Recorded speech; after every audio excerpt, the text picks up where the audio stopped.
Hi butterflies. ஒருத்தவங்க வந்து comment பண்ணியிருந்தாங்க, என்னன்னா குண்டு அப்படின்னு சொல்லிட்டு. ஆமா, நான் குண்டா தான் இருக்கேன். நான் ஏன் வைக்கப்படணும்?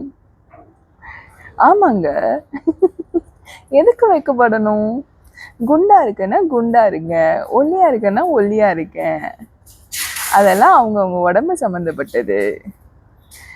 பாடி ஷேமிங்கெல்லாம் வைக்கவே படக்கூடாது. இதுக்கெல்லாம் பயந்து நான் கிட்டத்தட்ட ஒரு 6 வருஷம் ஒழிஞ்சதெல்லாம் போதும். நீங்கள் என்ன பாடி ஷேமிங் பண்ணி நான் என்ன பண்ண போகிறேன்? போய் ஓடி ஒளிஞ்சு ஐயோ நான் குண்டா இருக்கேன் குண்டா இருக்கேன்.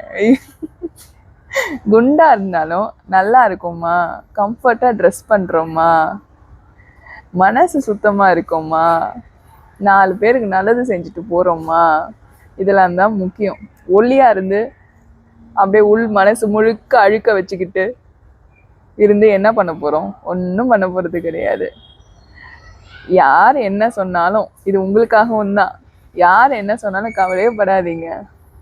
நமக்கு நம்ம உடம்ப வந்து நோய் இல்லாமல் பார்த்துக்கிறோமா, அதை பார்த்துக்கோங்க. உங்களுக்கு உடம்ப கம்மி பண்ணணும்னு தோணுங்க, கம்மி பண்ணுங்க. ஆரோக்கியமாக இருங்க, அதுதான் முக்கியம். மற்றபடி என்ன நீங்கள் குண்டுன்னு சொல்கிறீங்களா, சொல்லிக்கோங்க. நான் குண்டாக தான் இருக்கேன். குண்டு குண்டு குண்டு பண்ணாதான் இருக்கேன், அப்புறம் ஒல்லி பண்ணா ஆயிடுவேன். அப்புறம் நீங்க என்ன சொல்லுவீங்க, என்ன சரண்யா ஒல்லி ஆயிட்டேன்னு கேட்டீங்கன்னா என்ன பண்றது? நான் ஒல்லியா தான் ஆகுறேன். இப்போதைக்கு குண்டா அழகா லட்சணமா இருக்கேன். திருத்தணி முருகனே துணை. எனக்கும் இதான் பிடிக்கும். டாடா.